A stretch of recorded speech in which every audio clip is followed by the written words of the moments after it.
जय श्री कृष्ण दोस्तों। आज मैं आपको गीता के अध्याय 17 श्रद्धा के विभाग पाठ का सार सुना रही हूँ।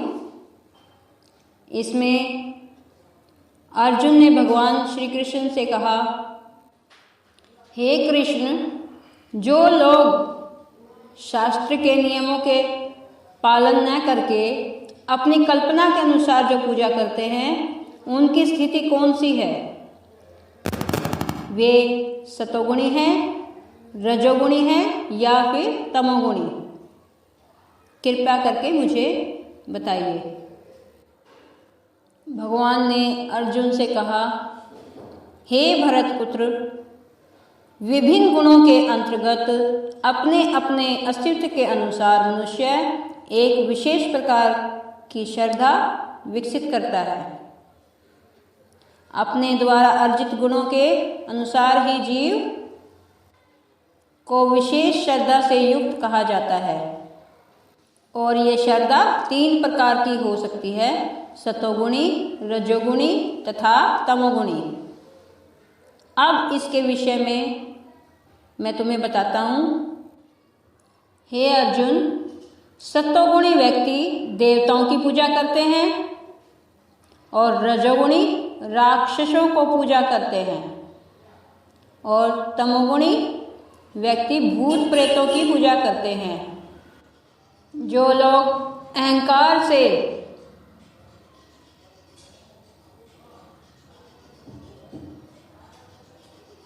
अभिभूत होकर शास्त्र विरुद्ध कठोर तपस्या करते हैं और व्रत करते हैं,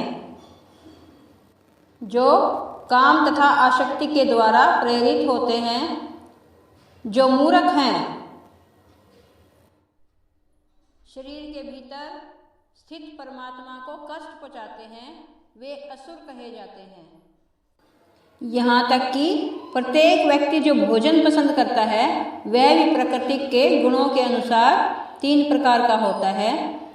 यही वाद,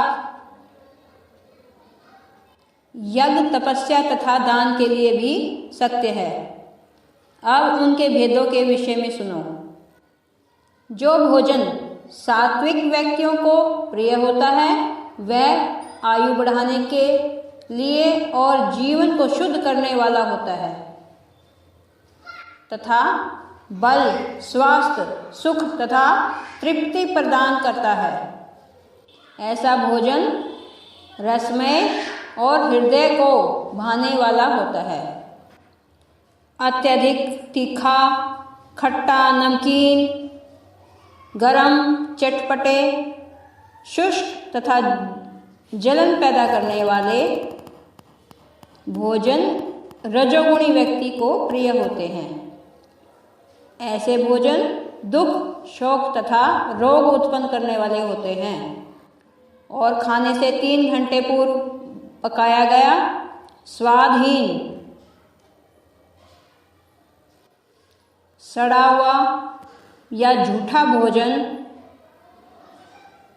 उन लोगों को प्रिय होता है जो तामसी होते हैं। यज्ञों में भी वही यज्ञ सात्विक होता है जो शास्त्रों के नियमानुसार कर्तव्य समझकर उन लोगों द्वारा किया जाता है जो फल की इच्छा नहीं करते।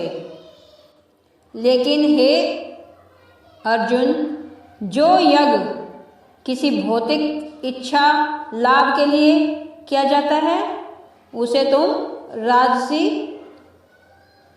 मानो, और जो यज्ञ शास्त्रों के निर्देश की अवहेलना करके प्रसाद वितरण किए बिना, वैदिक मंत्रों को उच्चारण किए बिना, पुरोहितों को दक्षिणा दिए बिना किया जाता है, जिसमें श्रद्धा भी नहीं होती, वह तामसी माना जाता है। ऐसे ही परमेश्वर, ब्राह्मण, गुरु, माता पिता जैसे गुरुजनों की पूजा करना तथा पवित्रता, सरलता, ब्रह्मचर्य और अहिंसा ही शारीरिक तपस्या है। सत्य और भाने वाले, हितकर तथा अन्य को न चुभने वाले वाक्य बोलना ही वैदिक साहित्य के अनुसार वाणी की तपस्या है। और संतोष, सरलता, गंभीरता, आत्मसंयम एवं जीवन की शुद्धि ये मन की तपस्या है। भौतिक लाभ की इच्छा न करने वाले तथा केवल भगवान में ध्यान लगाने वाले मनुष्य के द्वारा दिव्य श्रद्धा से संपन्न यह 3 प्रकार की तपस्या सात्विक तपस्या कहलाती है। और जो तपस्या अपने सम्मान, सत्कार एवं पूजा कराने के लिए संपन्न की जाती है वह रजोगुणी कहलाती है।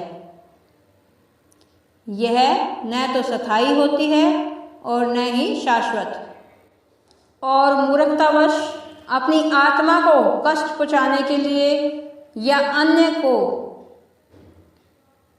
विनिष्ट करने के लिए, हानि पहुँचाने के लिए जो तपस्या की जाती है वह तामसी कहलाती है। जो दान कर्तव्य समझकर या उपकार की आशा के बिना उचित स्थान और योग्य व्यक्ति को दिया जाता है वह सात्विक माना जाता है। किंतु जो दान फल की इच्छा करके किया जाता है या अपनी मनोकामना पूरी करने के लिए किया जाता है वह रजोगुणी कहलाता है। और जो दान किसी अपवित्र स्थान में, अनुचित समय में और किसी अयोग्य व्यक्ति को बिना आदर के साथ दिया जाता है वह तामसी दान कहलाता है। इस संसार में अनादिकाल से ओम, तत्सत ये 3 शब्द परम ब्रह्म के सूचित करने के लिए प्रयोग किए जाते हैं। जब भी किसी वैदिक मंत्र या परमेश्वर को सूचित किया जाता है, सूचक किया जाता है, तो ये 3 शब्द वैदिक मंत्रों के लिए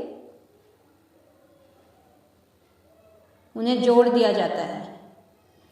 या जब किसी वैदिक मंत्र या परमेश्वर का नाम लिया जाता है तो उनके साथ ओम जोड़ दिया जाता है।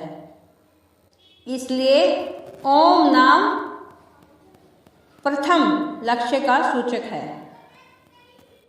फिर तत्सत दूसरे लक्ष्य का सूचक है और सत तीसरे लक्ष्य का सूचक है। ये तीनों मिलकर ओम तत्सत हो जाते हैं। जब कोई मनुष्य इन तीनों शब्दों के द्वारा तप, दान तथा यज्ञ संपन्न करता है तो वह कृष्ण भावनामृत में कार्य करता है और ऐसी दिव्य विधि से कर्म करने में शक्ति का क्षय नहीं होता। इसलिए योगी जन ब्रह्म की प्राप्ति के लिए यश, यज्ञ, दान तथा तप को शुरू करने से पहले सदैव ओम से शुरुआत करते हैं। मनुष्य को चाहिए कि कर्मफल की इच्छा किए बिना विविध प्रकार के यज्ञ तथा तप, दान को तत् शब्द कहकर संपन्न करे। ऐसा करने से वह भवबंधन से मुक्त होता है। परम सत्य भक्ति में यज्ञ का लक्ष्य है। हे अर्जुन,